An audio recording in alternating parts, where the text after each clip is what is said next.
Mustaqil O'zbekistonning har bir qadami buyuk kelajakni o'z qo'li bilan yaratayotgan bunyodkor xalqning shonli tarixidir. Istiqlol yillarida chorvachilik sohasi tubdan modernizatsiya qilinib, aholini sifatli va arzon mahsulotlar bilan ta'minlash, oziq-ovqat xavfsizligini mustahkamlash davlatimizning eng ustuvor vazifalaridan biriga aylandi.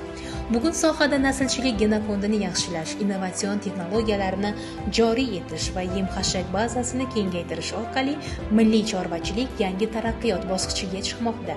Bu kabi sharafli va mas'uliyatli vazifalarni amalga oshirishda esa Samarqand davlat veterinariya meditsinasi, chorvachilik va biotexnologiyalar universitetining roli beqiyos.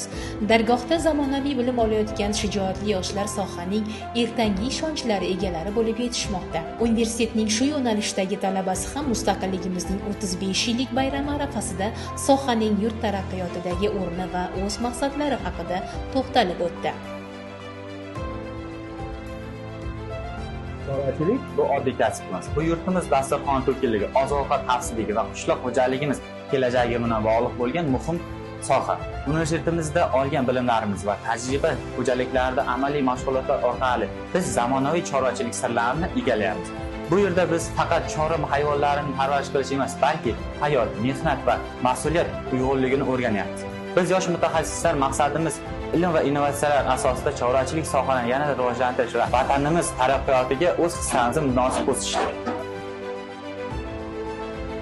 Ilm va shijoatga to'la yoshlarimiz yurtimiz to'kinligi va mustaqilligimizning mustahkam tayanchidir. Bo'lajak chorvachilik mutaxassislariga vatanimiz rivoji yo'lidagi ishlarida zafarlar tilaymiz. Mustaqilligimizning 35 yillik bayrami muborak bo'lsin.